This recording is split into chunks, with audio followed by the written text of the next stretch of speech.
નમસ્કાર વિદ્યાર્થી મિત્રો, પ્રકરણ નંબર 10 વર્તુળ એના લેક્ચર નંબર 4 માં આપનું હાર્દિક સ્વાગત છે. છેલ્લા લેક્ચરની અંદર આપણે ચાર અલગ અલગ સાબિતીઓ જોઈ હતી કે જો બે જીવાઓ સમાન હોય એક વર્તુળની અંદર તો તેમણે કેન્દ્ર આગળ આંતરેલા ખૂણાઓ પણ સમાન જ હોય છે. એના ઉલટું જો બે જીવાઓ કેન્દ્ર આગળ સમાન ખૂણો આકારતી હોય તો તે બે જીવાઓ હંમેશા સમાન હોય. બંને એકબીજાના પ્રતિક વિધાનો છે. પ્રમેય નંબર 10.1 અને 10.2 તેના આધારે પછી બે દાખલા ગણ્યા હતા કે એકરૂપ વર્તુળો કોને કહેવાય લઈ ખબર છે. એકરૂપ વર્તુળો એટલે કેન્દ્ર ભલે અલગ અલગ જગ્યાએ હોય પણ બંનેની ત્રિજ્યા સેમ ટુ સેમ સરખી હોય એને એકરૂપ વર્તુળો કહેવાય. તો એકરૂપ વર્તુળોમાં સમાન જીવાઓ કેન્દ્ર આગળ સમાન ખૂણાઓ આંતરે છે એવા બે અલગ અલગ એકરૂપ વર્તુળો દોરીને સાબિત કર્યું હતું. અને ત્યારબાદ એકરૂપ વર્તુળોની બે જીવાઓ જો કેન્દ્ર આગળ સમાન ખૂણા આંતરે તો સાબિત કર્યું કે આ બંને જીવાની લંબાઈ સમાન હોય. બીજો દાખલો સાબિત આપણે બે લેક્ચરમાં કર્યો હતો. ત્યારબાદ એવી ચર્ચા કરી હતી ગયા લેક્ચરમાં કે એક બિંદુમાંથી અસંખ્ય વર્તુળો પસાર થાય, બે બિંદુમાંથી અસંખ્ય વર્તુળો પસાર થાય, ત્રણ સમરેખ બિંદુઓમાંથી એક પણ વર્તુળ પસાર ન થાય અને ત્રણ અસમરેખ બિંદુઓમાંથી એક અને માત્ર એક વર્તુળ પસાર થઈ શકે છે. હવે સમજવાની કોશિશ કરજો. અહીંથી આગળનો ટોપિક આજે આપણે સ્ટાર્ટ કરીએ. રચનાના સાધનો તમે સાથે રાખવાના કીધા હતા એ આપણે પ્રમેય સાબિત કરવા કે પછી આપણે એનો ઉપયોગ કરશું. બરાબર. સૌથી પહેલા આવશે કેન્દ્રમાંથી જીવા પર દોરેલ લંબનો ટોપિક શરૂ થાય છે આ ચિત્રમાં. કેન્દ્રમાંથી જીવા ઉપર દોરવામાં આવે છે શું? તો કે લંબ. શું દોરવામાં આવે છે મિત્રો? તો કે લંબ દોરવામાં આવે છે. તો સમજવાની કોશિશ કરજો. ધારો કે તમારી પાસે એક વર્તુળ હોય,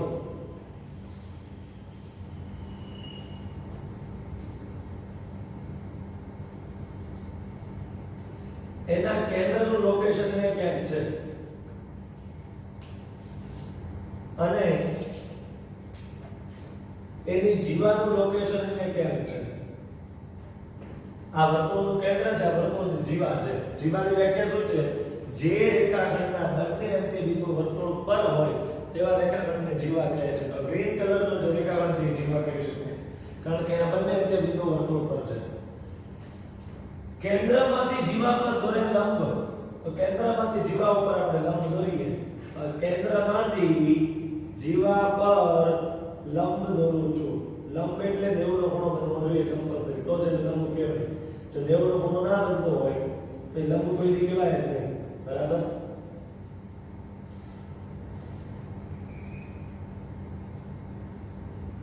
તો કેન્દ્રમાંથી જીવા પર મેં શું દોર્યો હતો કે લંબ દોર્યો છે. આટલી વસ્તુ ક્લિયર હશે તમારા મનમાં. હવે જો વર્તુળના કેન્દ્રમાંથી જીવા પર લંબ દોરવામાં આવે તો જીવાના સરખા બે ટુકડા કરે એવું સાબિત કર્યું એટલે કે આ ટુકડો ને આ ટુકડો બે સરખા છે એવું આપણે સાબિત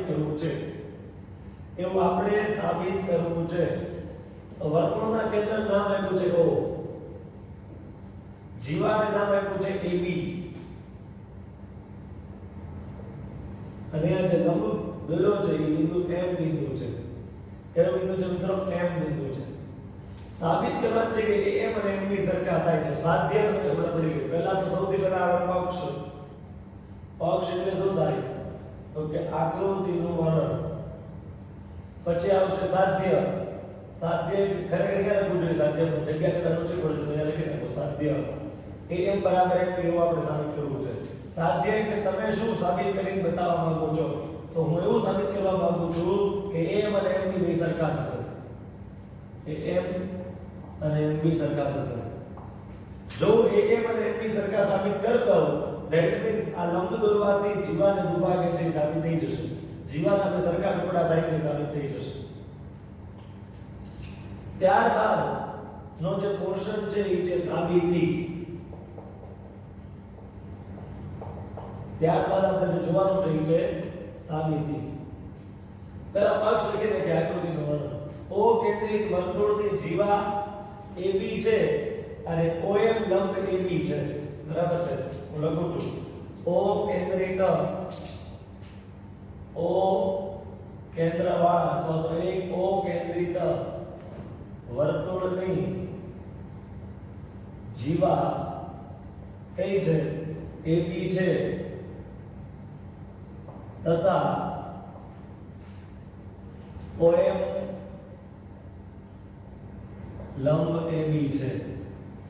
OM જે છે મિત્રો એ લંબ છે કોના ઉપર તો કે AB પર. સાધ્ય એટલે તમે સાબિત શું કરવા માંગો છો? હવે ઉપર જગ્યા છે તો ત્યાં સમાડી દઉં છું. સાધ્ય તો હું સાબિત કરવા માંગુ છું કે AM બરાબર MB.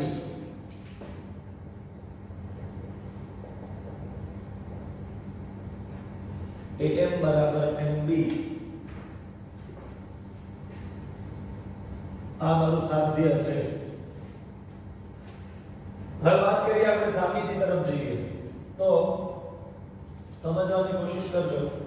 તો હું જે છે ને O ને B સાથે જોડ દઉં અને O ને A સાથે જોડ દઉં. OA અને OB જોડતા, OA અને OB ને જોડતા OA તથા OB ને જોડતા. ક્લિયર છે? OA તથા OB ને જોડતા. હવે શું થશે તો કે ત્રિકોણ OMA તથા ત્રિકોણ OMB માં ત્રિકોણ OMA તથા ત્રિકોણ OMB માં શું આને એકરૂપ બનાવવા છે. હવે વિચારો કઈ શરત અનુસાર આ એકરૂપ બને. તો બંને કાટકોણ ત્રિકોણ છે કે બંનેમાં કાટખૂણો છે. આ છે આનો કર્ણ છે OA અને આનો કર્ણ છે OB. શું બે સરખા થાય? આ થાય ને? કેમ સરખા થાય? કહો તો OA અને OB બે સરખા કેમ થાય? કયા નિયમ અનુસાર OA અને OB બે સરખા લખી શકાય? OA અને OB સરખા છે મના નહીં, પણ કયા નિયમ અનુસાર? તો કે એક જ વર્તુળની ત્રિજ્યાઓ છે બંને. OA અને OB શું છે? એક જ વર્તુળની ત્રિજ્યાઓ. OA પણ આ વર્તુળની ત્રિજ્યા છે, OB પણ આ વર્તુળની ત્રિજ્યા છે. કેમ ખબર પડે બે ત્રિજ્યાઓ છે? OA ની સામે જો તો એક અંત્ય બિંદુ વર્તુળનું કેન્દ્ર છે, બીજું અંત્ય બિંદુ વર્તુળ પરનું બિંદુ છે, એટલે ત્રિજ્યા થઈ. OB પણ એવું જ છે. OB માં O બિંદુ જે છે એક અંત્ય બિંદુ એનું વર્તુળનું કેન્દ્ર છે અને બીજું B અંત્ય બિંદુ વર્તુળ પર છે. તો આને શું કહેવાય? તો કે કહેવામાં આવશે આને બંનેને એક જ વર્તુળની ત્રિજ્યાઓ કહેવાય છે. શું કહેવાય છે?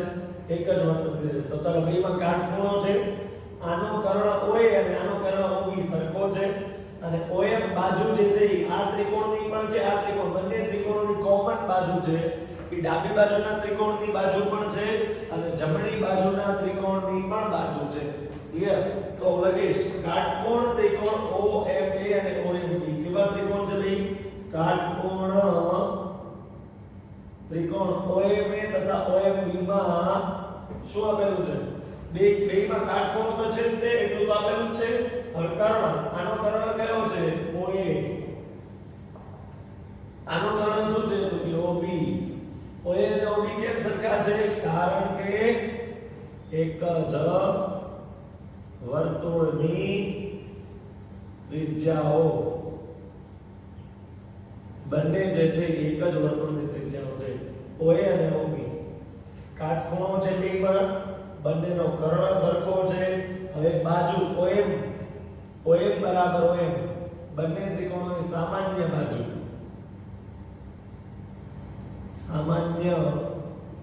છે. બંને ત્રિકોણોની સામાન્ય બાજુ. તો બંને ત્રિકોણો એકરૂપ થઈ ગયા. તેથી ત્રિકોણ OMA એકરૂપ ત્રિકોણ OMB. કઈ શરત લગાડી તમે? કાટખૂણો, કર્ણ અને બાજુ. જો બેમાં કાટખૂણો તો છે તે બંનેનો કર્ણ એક જ વર્તુળની ત્રિજ્યાઓ છે, બંનેમાં એક બાજુ સામાન્ય છે. તો કાકબા સંગતતા ચેક કરો. M સાથે M કાટખૂણો, M સાથે M, OA સાથે OB, OA સાથે OB, OM સાથે OM, OM સાથે OM. ક્લિયર? ચાલો. તો આ જે સંગતતા મળી સાચી મળી. આ સંગતતામાં કંઈ ખોટું નથી, એક્ઝેક્ટ પરફેક્ટ સંગતતા છે.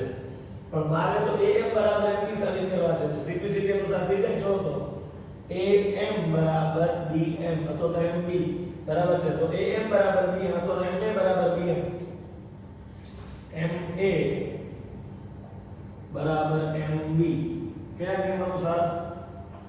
CPCT એટલે કે કોરસ્પોન્ડિંગ પાર્ટ્સ ઓફ કોંગ્રુઅન્ટ ટ્રાયેંગલ્સ. MA બરાબર MB કારણ કે અનુરૂપ અંગો કોના? તો કે એકરૂપ ત્રિકોણોના, કોંગ્રુઅન્ટ ટ્રાયેંગલ્સ ના કોરસ્પોન્ડિંગ પાર્ટ્સ છે. તેથી MA અને MB બે સરખા માપના થશે. તો જે સાબિત કરવું તો થઈ ગયું. MA ની જગ્યાએ AM લખો તો હાલે ને ભાઈ? MA બોલો કે AM બોલો એક જ કહેવાય. MB નો અચક નહીં. તો જે સાબિત કરવું તો થઈ ગયું. ક્લિયર છે? જે આપણે સાબિત કરવાનું હતું એ થઈ ગયું છે. કદાચ આકૃતિ નાની પડતી હોય તો એકવાર ફરીથી ભૂસી નાખી આકૃતિ દોરું છું. બરાબર છે? આખી આકૃતિ જે છે થોડીક ફરીથી આપું છું તમને દોરીને.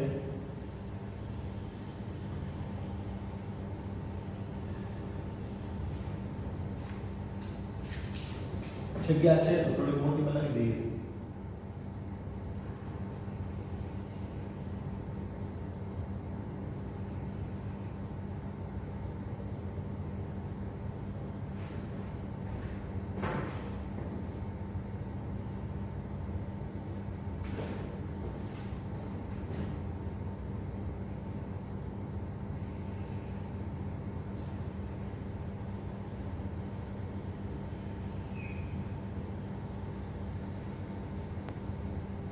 ચલો આવી કઈક આકૃતિ હતી વિદ્યાર્થી મિત્રો, જોઈ લેજો એકવાર.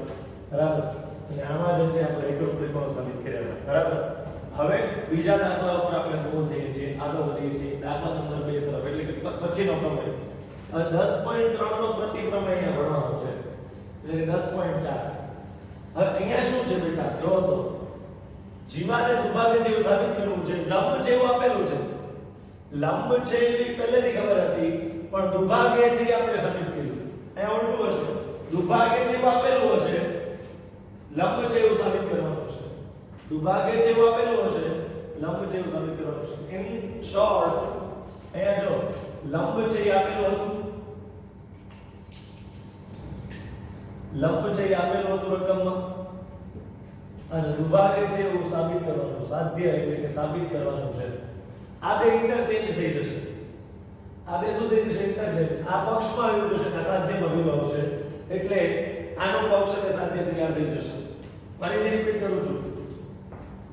દોરેલ લંબ જીવાને દુભાગે છે તેમ સાબિત કરો. એટલે લંબ છે એ ખબર જ છે તમને 100%, એ રકમ આપી દીધું છે. દુભાગે છે તમારે સાબિત કરીને બતાવવાનું છે. એવું શું છે? દુભાગે છે એવું આપેલું છે, તો તે રેખા જીવાને લંબ છે એવું સાબિત કરો. બરાબર છે? હવે આગળ વધીએ તો સૌથી પહેલા આવે પક્ષ, પછી આવે સાધ્ય,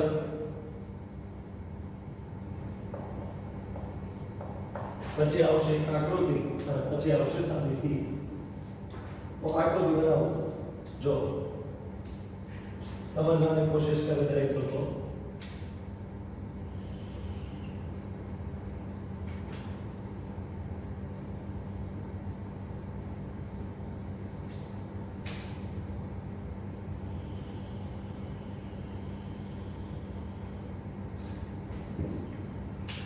એક વર્તુળ,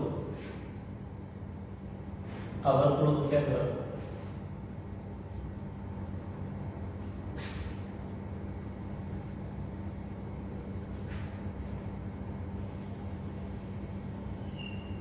આ છે વર્તુળની જીવા, અને આ છે વર્તુળના કેન્દ્રમાંથી પસાર થતી રેખા. વર્તુળના કેન્દ્રમાંથી ત્રાંસી રેખા બની છે.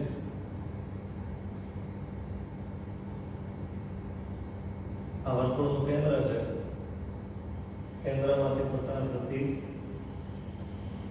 તમારે આકૃતિ થોડીક વધારે પરફેક્ટ બની શકે છે, કારણ કે તમારી પાસે સાધનો હોય. બરાબર? અત્યારે તો સમજો, આ રેખા જે છે વર્તુળના કેન્દ્રમાંથી પસાર થાય છે. સાબિત કરો કે વર્તુળના કેન્દ્રમાંથી પસાર થતી રેખા જો જીવાને દુભાગે, એટલે કે જીવાને દુભાગે જે આપી દીધું છે અહીંયા આ બે ટુકડા સરખા આપ્યા નહોતા, આપણે સાબિત કરવાના હતા. જ્યારે અહીંયા આ બે ટુકડા સરખા આપી દીધા છે, તો સાબિત શું કરવાનું છે? તો તે રેખા જીવાને લંબ છે. જીવા ભેગા લગાવ્યું છે, તો તે રેખા જીવાને કેવી છે? લંબ છે. એટલે કે 90 નો ખૂણો બને છે, તમારે સાબિત કરવાનું છે. અહીંયા 90 નો ખૂણો બને છે, એ સાબિત તમારે કરવાનું છે. બરાબર? અહીંથી આને જોડી દો, અહીંથી આને જોડી દો. આનું નામ છે O, આનું નામ છે AB, આનું નામ છે M. તો સમજવાની કોશિશ કરો. OM લંબ AB આની પહેલા આપી દીધેલું હતું કે આ લંબ છે. અહીંયા લંબ આપ્યું નથી. તો તે રેખા જેમાંને લંબ છે એમ સાબિત કરવાનું છે. તો હવે આપણું સાધ્ય થઈ જશે. OM લંબ AB જે છે, OM લંબ AB એ સાબિત કરવાનું છે. બરાબર છે? ઓકે. આની પહેલા કેવું હતું? તો કે AM બરાબર AB સાબિત કરવાના હતા. હવે આપેલા છે. તો લખું છું O કેન્દ્રિત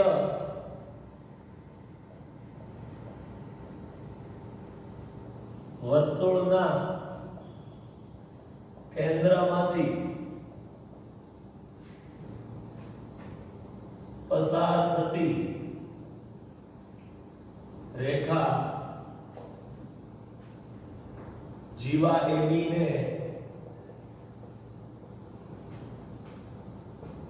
બિંદુ M માં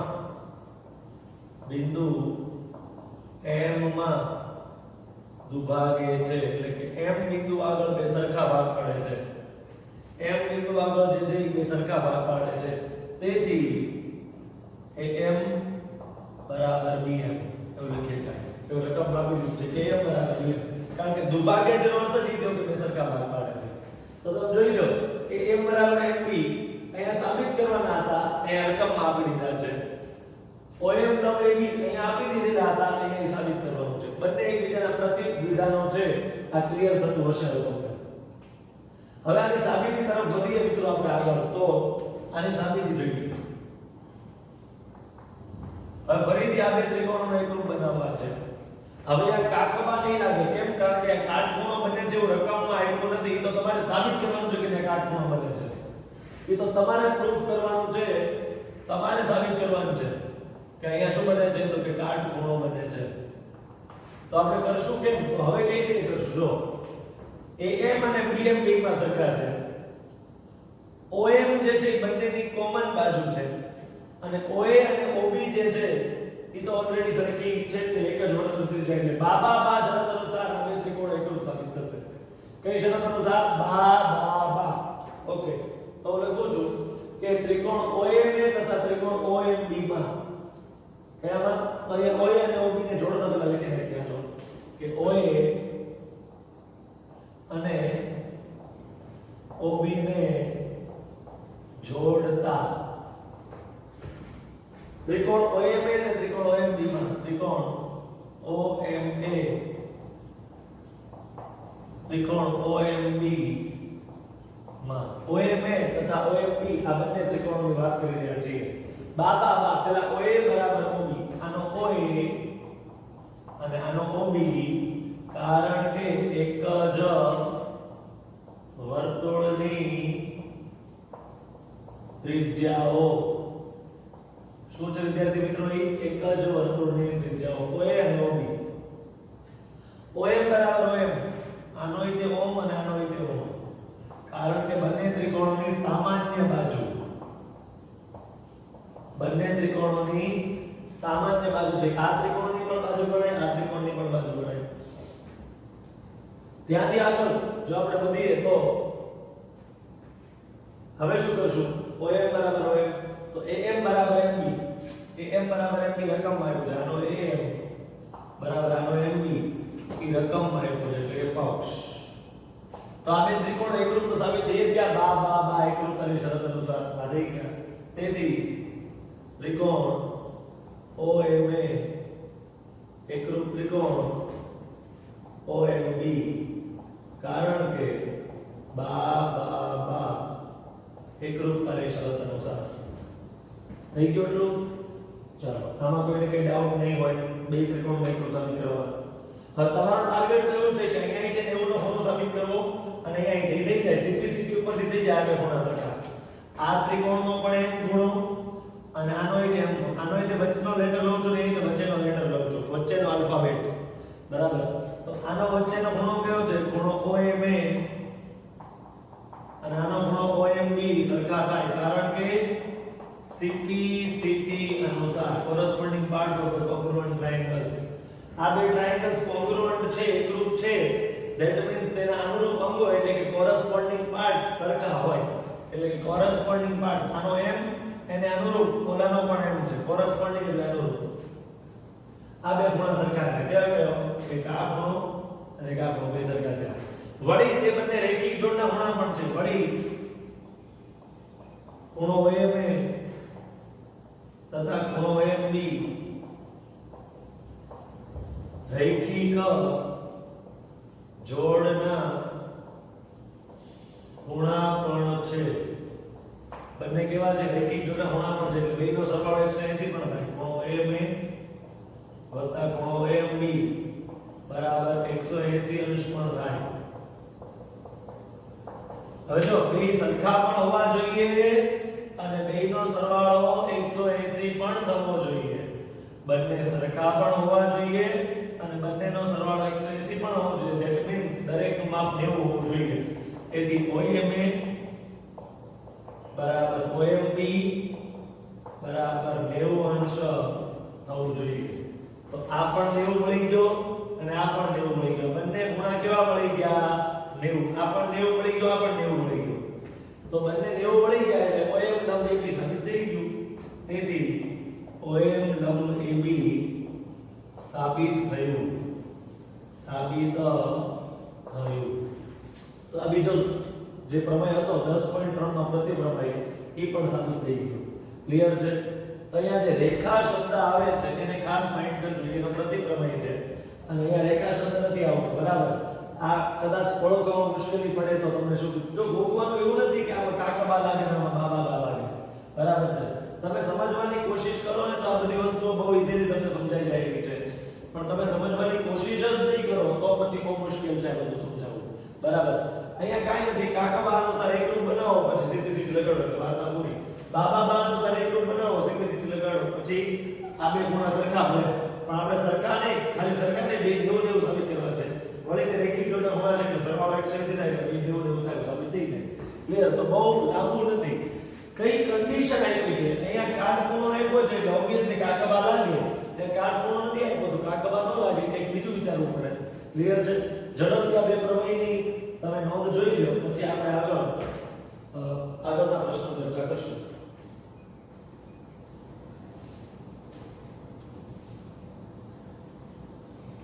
ખાસ સ્ક્રીનશોટ લઈ લેજો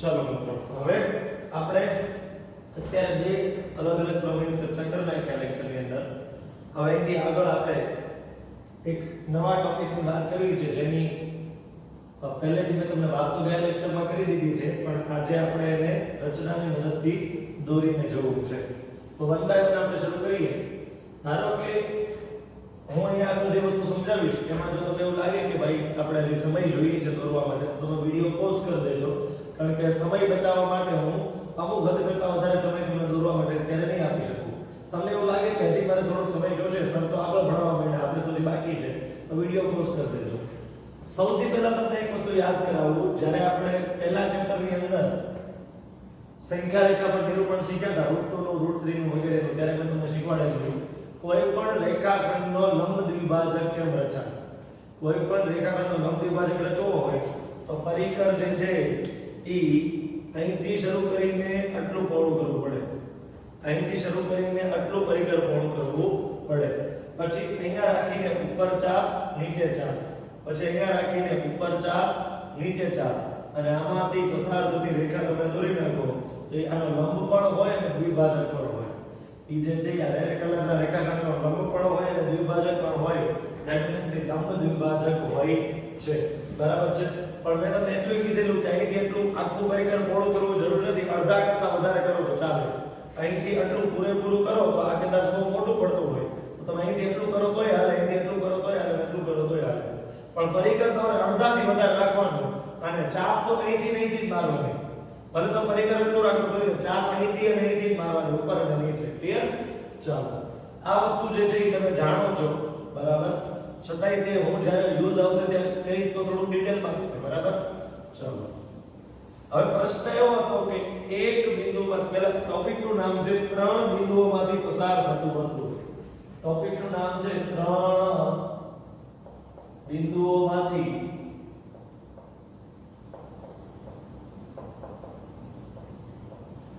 પસાર થતું વર્તુળ. ત્રણ બિંદુઓમાંથી પસાર થતું વર્તુળ. એમાં સૌથી પહેલા તમારે શું કરવું છે કે એક બિંદુ લેવાનું, કોઈ એક બિંદુ. મેં ઘાટું કર્યું છે, તમારે બિંદુ એટલે આમ જ કરવાનું, આને વિશેષ ન કરવાનું હોય. હું થોડું ઘાટું કરતો હોઉં તમને બતાવવા માટે, બરાબર? તમારે આમ નહીં કરવાનું મારી જેમ, બરાબર છે? બિંદુ બિંદુની જેવું જ કરવાનું પછી, બરાબર? ચાલો હવે આમાંથી પસાર કેટલા વર્તુળો થાય તો કે અસંખ્ય વર્તુળો થાય. કઈ રીતે? પહેલું કહું કે અહીંયા કેન્દ્ર રાખો પરિકરનું ને પેન્સિલ અહીંયા રાખો, પરિકરને અહીંયા રાખો, કે પેન્સિલ અહીંયા રાખો, એટલે આમાંથી પસાર થતું એક વર્તુળ તમને મળી જાય. પછી પરિકરને અહીંયા રાખો, પેન્સિલ અહીંયા રાખો, તો આમાંથી પસાર થતું પણ એક વર્તુળ બનશે. પછી ધારો કે પરિકરને અહીંયા રાખો, પેન્સિલ અહીંયા રાખો, તો આમાંથી પણ પસાર થતું એક વર્તુળ બની જશે. બરાબર? આવા અસંખ્ય વર્તુળો તમે દોરજો, અસંખ્ય એટલે 5-6 દોરજો, બરાબર? ગમે ત્યાં કેન્દ્ર લેજો અને પેન્સિલ અહીંયા રાખજો, જે બિંદુ તમે લીધું છે એની ઉપર, તો તમે આમાંથી પસાર થતા અસંખ્ય વર્તુળો દોરી શકો છો. ઝડપથી કરી લેજો. ચાલો હું આ પૂછું ત્યાં સુધી એ પ્રક્રિયા ઝડપથી કરી લેજો. આ પ્રક્રિયા જરીક અઘરી નહોતી.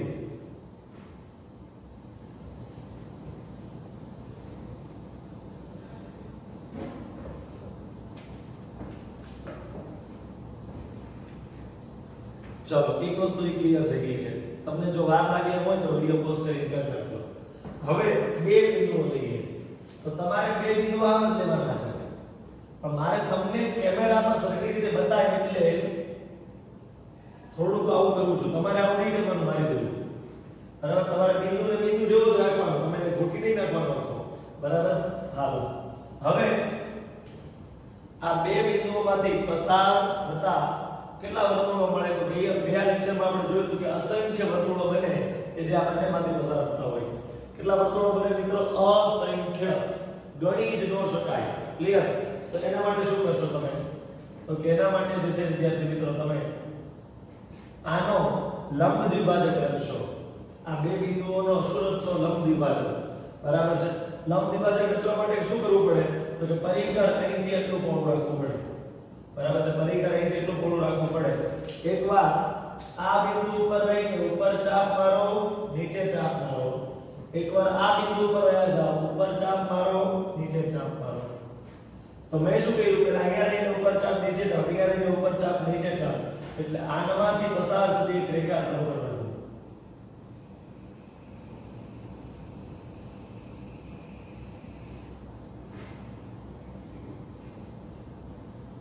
આ જે છે રેખા દોરાઈ ગઈ. એ શું દોરાણો? આનો લંબ દ્વિભાજક દોર્યો છે.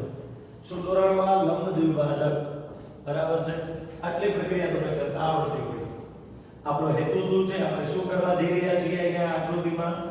કે બે બિંદુઓમાંથી અસંખ્ય વર્તુળો પસાર થાય એ વર્તુળો દોરવા જઈ રહ્યા છીએ. એ કેવી રીતે થાય?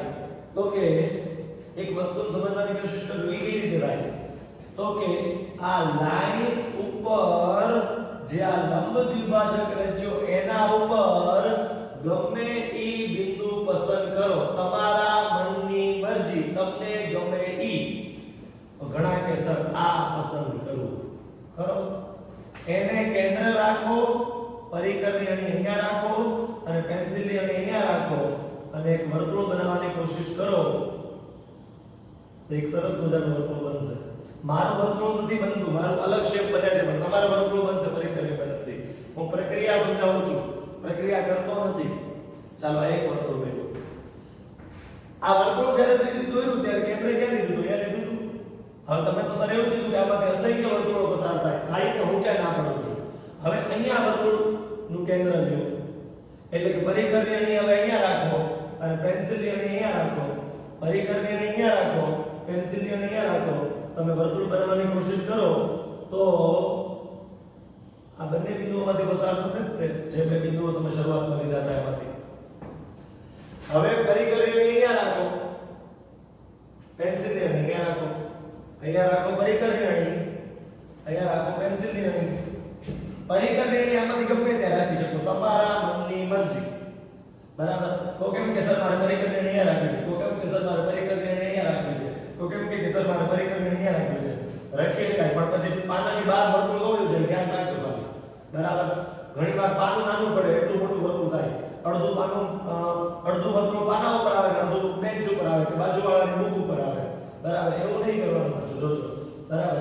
તો આને કેન્દ્ર રાખવું એટલે કે પરિકલ્પને અહીંયા રાખો, પેન્સિલ અહીંયા રાખો, તો જે છે ઈ એક અલગ સર્કલ બનશે. આવા અસંખ્ય સર્કલ બની શકાય. આને કેન્દ્ર લઈને અલગ સર્કલ, આને કેન્દ્ર લઈને, આને કેન્દ્ર લઈને, આને કેન્દ્ર લઈને, આને કેન્દ્ર લઈને, આ બધા બિંદુઓને અલગ અલગ કેન્દ્ર લઈને આવા અસંખ્ય વર્તુળો દોરી શકાય.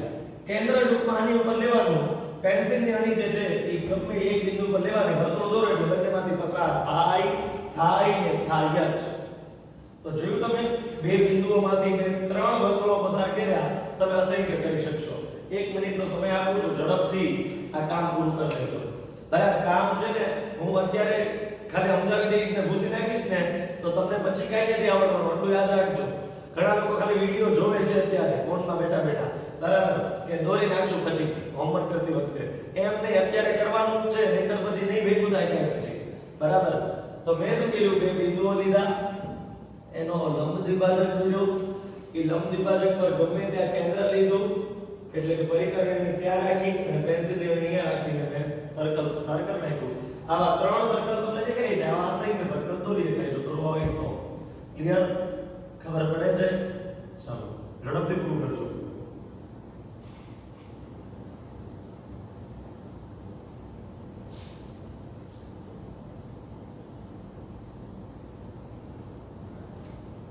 આની પહેલાની આકૃતિ હતી ને એની નીચે લખજો કે એક બિંદુમાંથી અસંખ્ય વર્તુળો પસાર થાય.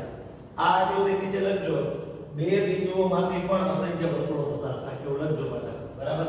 એટલે ખબર પડે કે આ શેની આકૃતિ છે, શું સાબિત કરવા માટે આ આકૃતિ, આ રચના આપણે દોરીએ છીએ. ક્લિયર છે? ચાલો તો આ વસ્તુ ક્લિયર થઈ ગઈ તમારી બેટા?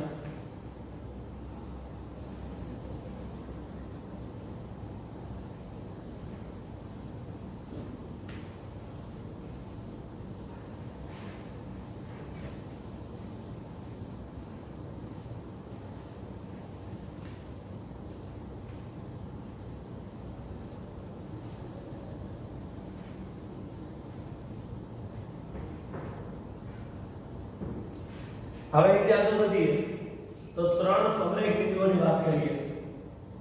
તો ત્રણ સમરેખ બિંદુઓ લઈએ તો એમાંથી પસાર થતું તો કે વર્તુળ દોરી દો કાઈ. બરાબર.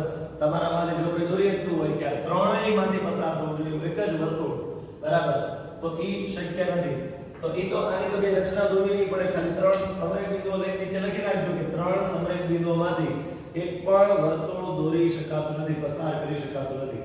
આવું લખી નાખજો એટલે તમારે આ રચના થઈ ગઈ પૂરી. હવે છેલ્લી વાત આવે ત્રણ અસમરેખ બિંદુઓની. છેલ્લી વાત કોની આવે વિદ્યાર્થી મિત્રો? ત્રણ અસમરેખ બિંદુઓમાંથી કેટલા વર્તુળો પસાર થાય. તો જો ત્રણ અસમરેખ બિંદુઓ લઉં, એક અહીંયા, એક અહીંયા ને એક અહીંયા. તમને બતાવવા માટે થોડું ઘાટું કરું છું, તમારે એવું નહીં કરવાનું ઘાટું, બરાબર, તમારે જે છે એમ જ રાખવાનું. તો ચાલો ત્રણ અસમરેખ બિંદુઓ લીધા. ત્રણ અસમરેખ બિંદુઓમાંથી કેટલા વર્તુળો પસાર થાય એ મારો પ્રશ્ન છે. તો એક અને માત્ર એક, એટલે કે અનન્ય વર્તુળ પસાર થાય આમાંથી. એક જ વર્તુળ એવું હોય કે જ્યાં ત્રણેયમાંથી પસાર થતું હોય. તમે દુનિયાના ગમે એ ત્રણ અસમરેખ બિંદુઓ લો, એમાંથી પસાર થતું અનન્ય એટલે કે એક અને માત્ર એક વર્તુળ મળે. માની લો તમે થોડું આમ લો, થોડું અલગ લો, બરાબર, હાથે કરીને ધારો કે અહીંયા લીધું, તો કોઈ ત્યાંમાંથી પસાર થતું એક વર્તુળ મળે. હવે એની પ્રક્રિયા શું છે? તો કે એની પ્રક્રિયા સમજીએ આપણે. તો કે આને જોડી દેવું, પહેલા આને પણ જોડી નાખો, આને પણ જોડી નાખો. મારી જેમ ફ્રી હેન્ડ નહીં જોડતા, સ્કેલની મદદથી ફરજિયાત જોડવાનું, બરાબર છે? તો આ ત્રણ બિંદુઓને જોડીને એક ત્રિકોણ બની ગયો તમારો. તમારો એક ત્રિકોણની રચના અહીંયા થઈ ગઈ. હવે શું કરવાનું? તો કે ત્રિકોણની 3 બાજુઓ તમને બતાવી છે. ફરીથી આપણો ટાર્ગેટ શું છે, આપણે ભણવા શું જઈ રહ્યા છીએ કે 3 અસમરેખ બિંદુમાંથી પસાર થતું એક વર્તુળ કઈ રીતે દોરાય એ શીખવું છે આપણે. બરાબર. એના માટે મેં પહેલા 3 અસમરેખ બિંદુઓ લીધા, એનામાંથી એક ત્રિકોણ દોર્યો. બરાબર છે. ત્રિકોણની 3 બાજુઓ પૈકી કોઈ પણ 2 બાજુઓનો લંબ દ્વિભાજક રચો. 3 બાજુઓ દેખાય છે, એક આ અને એક આ. 3 સાઇડ્સ છે એટલે કે 3 બાજુઓ છે. એ 3 પૈકી કોઈ પણ 2 નો લંબ દ્વિભાજક રચો. કોઈ પણ 2 નો. તો હું આનો રચું અને આનો રચું, અથવા તો આનો અને આનો રચું, અથવા તો આનો અને આનો રચું. દરેક વખતે વસ્તુ સરખી જ થશે. તમે કોઈ પણ 2 નો લંબ દ્વિભાજક રચો તો હું પહેલા આનો લંબ દ્વિભાજક રચું. લંબ દ્વિભાજક કેમ રચાય? પરિઘ કેટલું પહોળું કરવાનું? એકવાર અહીંયા રહીને ઉપર ચાપ નીચે ચાપ, એકવાર અહીંયા રહીને ઉપર ચાપ નીચે ચાપ. એ તમારે ચાપ મારવી પડશે. અહીંયા રહીને ઉપર ચાપ નીચે ચાપ, અહીંયા રહીને ઉપર ચાપ નીચે ચાપ. આમાંથી પસાર થતી રેખા દોરવાની. બરાબર. બધું સાધનોની મદદથી, કોઈ વસ્તુ ફ્રી હેન્ડ નહીં. બરાબર છે. બધું જે છે એ સાધનોની મદદથી જ કરવાનું તમારે કમ્પલસરી. તો અહીંયા જે છે મેં આનો લંબ દ્વિભાજક દોર્યો.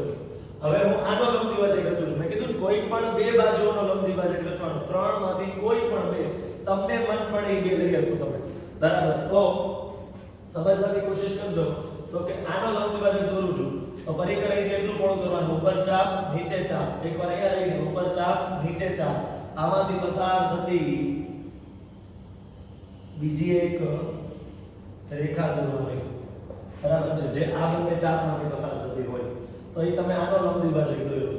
બંને લંબ દ્વિભાજક જ્યાં છેદે છે, આ બિંદુ જે મળ્યું ને, બંને લંબ દ્વિભાજક જ્યાં છેદે છે, તમારે આવું ઘાટું નહીં કરવાનું, મેં તમને બતાવવા માટે કહ્યું છે. બંને જ્યાં છેદે છે એ વર્તુળનું કેન્દ્ર મળી ગયું. શું મળી ગયું? વર્તુળનું કેન્દ્ર. બંને લંબ દ્વિભાજક જ્યાં છેદ્યા ત્યાં આગળ તમે વર્તુળનું કેન્દ્ર મળ્યું. એટલે અહીંયા પરિઘની અણી રાખો, અહીંયા પેન્સિલની અણી રાખો અને આમાંથી પસાર થતું એક વર્તુળ દોર રાખો કે જે ત્રણેયમાંથી પસાર થતું હોય. આ વર્તુળનું શું મળ્યું તમને? કેન્દ્ર મળ્યું. બરાબર છે. એ શું મળ્યું તમને? વર્તુળનું કેન્દ્ર મળ્યું છે. તો અહીંયા તમે પરિઘની અણી, પેન્સિલની અણી રાખીને આમાંથી પસાર થતું વર્તુળ દોરો તો 3 અસમરેખ બિંદુઓમાંથી પસાર થતું એક પરફેક્ટ વર્તુળ તમારું બનશે. 3 અસમરેખ બિંદુઓમાંથી પસાર થતું એક પરફેક્ટ સર્કલ જે છે એ તમને મળશે. હું પ્રક્રિયા રિપીટ કરવા માંગુ છું. હજી એકવાર આખી પ્રક્રિયા બતાવું છું, પછી તમે દોરજો. બરાબર. જે બાકી હોય તો આ 3 અસમરેખ બિંદુઓ લીધા. મન પડે ત્યાં લઈ શકાય. મેં લીધા છે એમ જ લેવા જરૂરી નથી. બરાબર છે. આ ત્રણેયમાંથી પસાર થતું એક ત્રિકોણ પહેલા બનાવો સ્કેલની મદદ વડે. બરાબર છે. આ ત્રિકોણ બની ગયું. એટલે ત્રિકોણની 3 બાજુઓ, 3 પૈકી કોઈ પણ 2 બાજુઓના લંબ દ્વિભાજક રચો. તો પહેલો મેં આનો લંબ દ્વિભાજક રચ્યો, બીજો મેં આનો લંબ દ્વિભાજક રચ્યો. આ બંને લંબ દ્વિભાજક જ્યાં છેદે, ત્રિકોણની 3 બાજુઓ પૈકી કોઈ પણ 2 બાજુઓના લંબ દ્વિભાજક દોર્યા. એ બંને લંબ દ્વિભાજક જ્યાં આગળ ઇન્ટરસેક્ટ કરે છે એટલે કે છેદે છે, એ જે છે એ વર્તુળનું કેન્દ્ર મળ્યું. અહીંયા તમે રાખો પરિઘની અણી, અહીંયા રાખો પેન્સિલની અણી અને આમાંથી પસાર થતું એક સર્કલ ડ્રો કરો. એ ત્રણેય શિરોબિંદુઓમાંથી પસાર થાય જ તે. તો આ જે છે એ તમારું ત્રિકોણના ત્રણેય શિરોબિંદુઓમાંથી પસાર થતું વર્તુળ બની ગયું. બરાબર છે. હવે આટલી વસ્તુઓ ક્લિયર થઈ. આ રચના ઝડપથી તમે વિડિયો પોઝ કરીને, બરાબર, સમય ન બગડે, બરાબર, એટલે વિડિયોને ઝડપથી પોઝ કરીને આ રચના પૂરી કરી નાખો. પછી આપણે થિયરીની વાત કરી નાખીએ. હવે મિત્રો તમે લોકોએ આ રચના દોરી નાખી. ગયા વખતે જે 4 વિધાનો મેં તમને આપેલા એ ચારેયની સાબિતી અત્યારે મેં તમને રચનાની મદદ વડે આપી દીધી છે.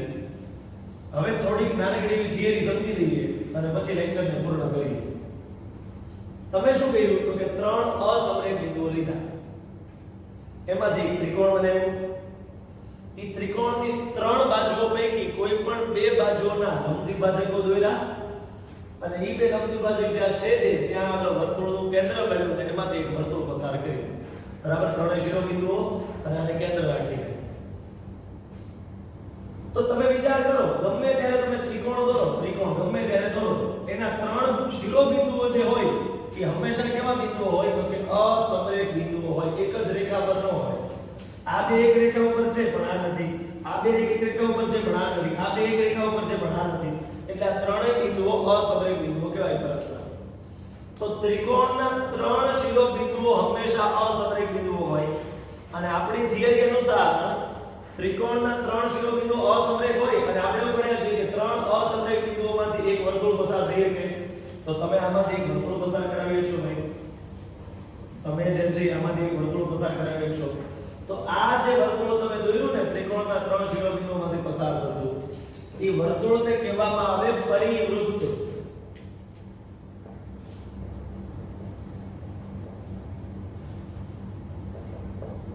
તમે છે ને પહેલા આવા શબ્દો સાંભળેલા હશે પરિમિતિ પરિઆવરણ એટલે કે પર્યાવરણ પછી તમે કહો પરિસર શાળાનું પરિસર પરી એટલે શું તો કે પરી એટલે આ સપનામાં આવે એવી પરી નહીં પરી એટલે આજુબાજુ બરાબર છે પરિઆવરણ એટલે કે આજુબાજુનું આવરણ પરિસર એટલે આજુબાજુનું જે આખો જે આવરણ હોય બરાબર છે પરિસર એટલે આજુબાજુ જે તમને કહું તો શાળાનું પરિસર જેને આપણે કહીએ બરાબર છે તો કે આજુબાજુ આવેલી જે બધી વસ્તુઓ હોય એને શાળાનું પરિસર કહેવામાં આવે એવી રીતે પરિમિતિ પરિમિતિ એટલે શું થાય આજુબાજુનું માપ એટલે કે આનું માપ આટલું પ્લસ આટલું પ્લસ આટલું પ્લસ આટલું આને પરિમિતિ કહેવાય ચોરસની બરાબર છે તો પરી એટલે શું થાય તો કે આજુબાજુ તો કે આ ત્રિકોણનું પરિવૃત્ત કહેવાય આને શું કહેવાય ત્રિકોણનું પરિવૃત્ત ત્રિકોણની આજુબાજુ આવેલું વર્તુળ એટલે શું કહેવાય ત્રિકોણનું પરિવૃત્ત તો પરિવૃત્તની વ્યાખ્યા કેમ લખશું તો કે આપણે જાણીએ છીએ કે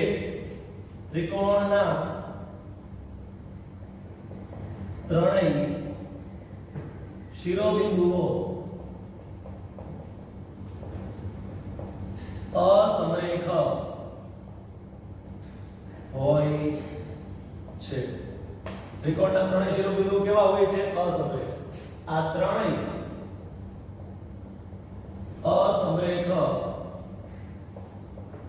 બિંદુઓમાંથી પસાર થતું અનન્ય એટલે ખબર છે ને કૌંસમાં લખું છું એક અને માત્ર એક વર્તુળ દોરી શકાય બરાબર છે ત્રિકોણના ત્રણેય શિરોબિંદુઓ અસમરેખ હોય છે આ ત્રણેય અસમરેખ બિંદુઓથી પસાર થતું એક વર્તુળ દોરી શકાય તો ત્રિકોણના શિરોબિંદુઓમાંથી ત્રિકોણના ત્રણેય શિરોબિંદુઓમાંથી પસાર થતા આ વર્તુળને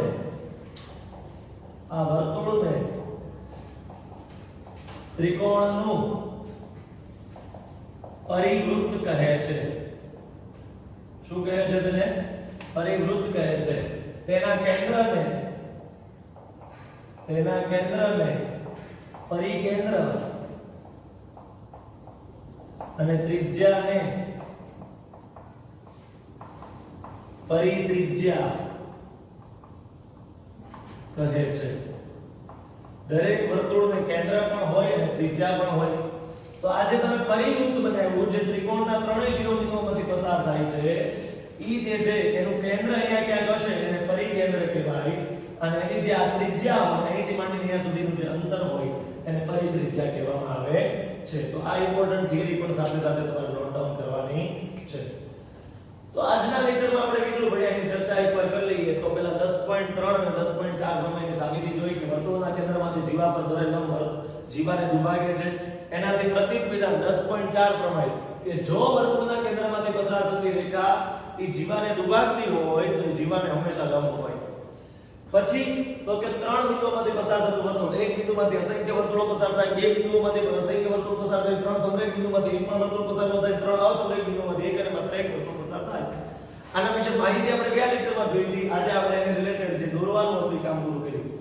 હવે જે ત્રણ અસમરેખ બિંદુઓ લ્યો છો એમાંથી ત્રિકોણ બને છે અને આ આખું વર્તુળ પસાર થાય છે તો ત્રિકોણના ત્રણેય શિરોબિંદુઓમાંથી જે વર્તુળ પસાર થાય છે એને ત્રિકોણનું પરિવૃત્ત કહે છે આની જે ત્રિજ્યા હોય એને પરિત્રિજ્યા અને કેન્દ્રને પરિકેન્દ્ર કહે છે આ ખાસ તમારે થિયરી યાદ રાખવાની છે કારણ કે આ શબ્દો દાખલામાં આવશે પરિવૃત્ત ત્યારે મૂંઝાઈ ન જતા યાદ હોવું જોઈએ કે ત્રિકોણના ત્રણેય શિરોબિંદુમાંથી જે વર્તુળ પસાર થાય તમારે દોરતી વખતે શું કરવાનું, પહેલા વર્તુળ દોરી નાખવાનું, પછી અંદર ત્રિકોણ દોરવાનું, તો તમારે સરળતાથી દોરી શકાશે. પહેલા ત્રિકોણ દોરી પછી વર્તુળ પસાર કરવા જશો તો એક્ઝેક્ટ વર્તુળ કદાચ ન પણ બને તમારું અત્યારે, બરાબર. તો જલ્દી પૂરું કરવું હોય અને આકૃતિ દોરવા માટે તો પહેલા તમે શું કરશો, આ ટૂંક નોંધમાં જ્યારે તમે આકૃતિ દોરવા બેસો ત્યારે તમે શું કરશો, તો કે પહેલા તમે વર્તુળ દોરી નાખો, પછી એની અંદર ત્રિકોણ દોરશો. ક્લિયર?